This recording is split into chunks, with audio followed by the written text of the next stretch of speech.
With over 10 seasons on the air, ABC's Shark Tank has been a hugely popular show that gives entrepreneurs an opportunity to land capital from 6 successful investors. One of the most successful of these investors is Mark Cuban. His career began when he launched a company, Micro Solutions, which specialized in system integration and software reselling. He would later sell the company for $6 million to H&R Block and use the funds to launch his next company, Broadcast.com. In 1999, Cuban became a billionaire when Yahoo acquired Broadcast.com for $5.7 billion in stock. Part of the agreement was that he should hold the Yahoo stock for a period of 6 months. Immediately after the agreement expired, Cuban unloaded all of the Yahoo stock for about the same price it was 6 months prior, which was $163. This move instantly netted him $2 billion in cash. The move turned out to be a masterstroke as Yahoo's stock slid 95% over the next year and a half. The decision is considered one of the best business decisions of all time. If you're a fan of Mark Cuban and Shark Tank, you've probably wondered which investments Cuban currently holds in his investment portfolio. Today, we'll list all of Mark Cuban's Shark Tank deals that turned into huge successes. Number 4. Simple Sugars. Lainey Lazari appeared on Shark Tank to obtain financial backing and business advice from a successful entrepreneur. Now that I've graduated, I'm ready to do whatever it takes to blow the lid off this thing. But I need a little help. That's where you guys come in. She ended up giving away a larger portion of her business than she had intended, but she received a lot more in exchange. Billionaire Mark Cuban invested $100,000 for 33% equity in Simple Sugars. I would love to accept your offer. That's what I like to hear. You could not measure the value that Mark's expertise and experience brought to Simple Sugars and Lainey. Simple Sugars' growth was remarkable since it was featured on Shark Tank. Lainey experienced a significant rise in revenue to $1 million in less than 2 months after establishing an agreement with Mark, which led her to hiring a few dozen extra staff members and 8 interns.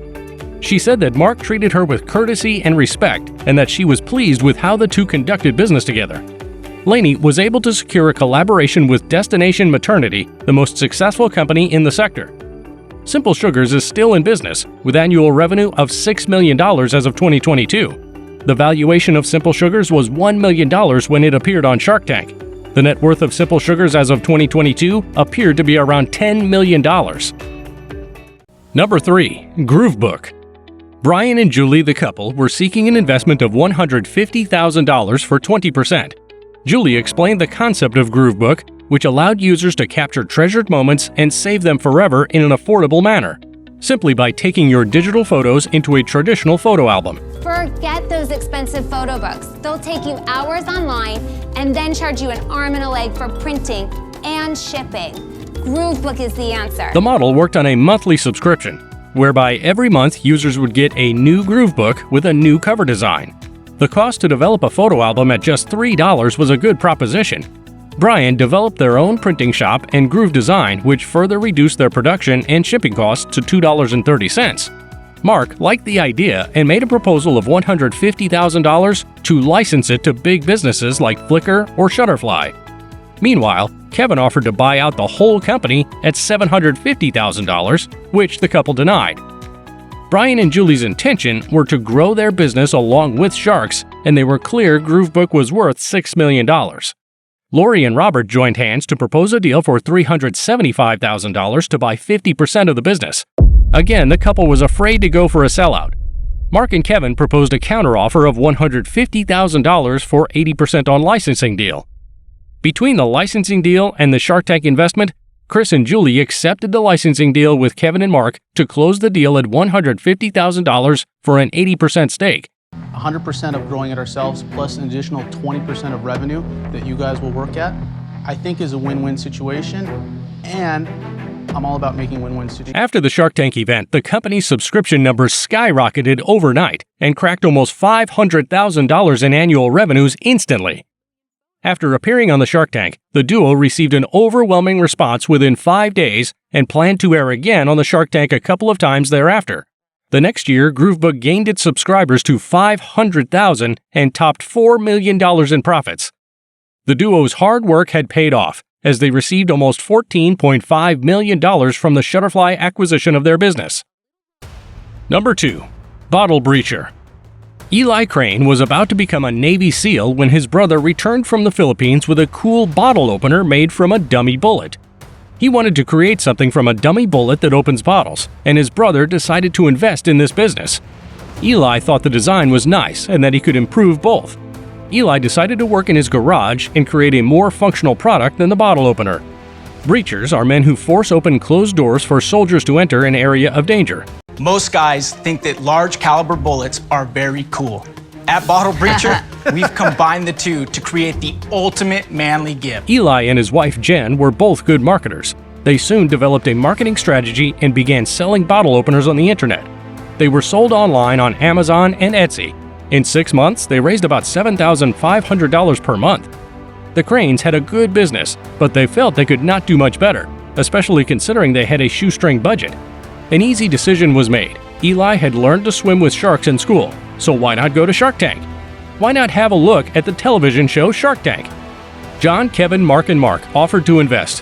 When Kevin decided to go with Mark, Kevin was also interested. Mark and Kevin offered to invest together, and when Mark and Kevin decided to go in together, the Cranes agreed. It's $150,000 for 20%. Mark and I each get 10. You guys are awesome! Let's do it! After the episode aired, the company generated $1 million in the first week. Sales rose from $200,000 to $2.5 million in only a few years. Today, 1,500 new bottle breachers are made every day. Number 1. Tower Paddleboards. Stefan Arstall came into the Shark Tank looking for a $150,000 investment in exchange for 10% equity, putting the initial valuation at $1.5 million for the Tower Paddleboard Company. He stumbles a bit at the beginning of his presentation, but soon gets back on track after Kevin O'Leary reminds him not to worry. It's only the biggest moment in your life. Mark makes Arstall an offer. In exchange for 30% of the company, he offers $150,000. Mark will give Arstall the first right of refusal on any of Arstall's business ideas. Mark and Stefan finalized their agreement and moved ahead following the show's broadcast. Cuban concluded that investing in Tower Paddleboards was one of the most successful decisions he ever made because it took only a few months for him to recoup a significant amount of the money he invested. Despite today's market, Tower Paddleboards remain extremely popular and have been on the fast track to success for years. The company has been highlighted in People magazine and the Inc. 5000 and is considered one of the greatest products of 2015.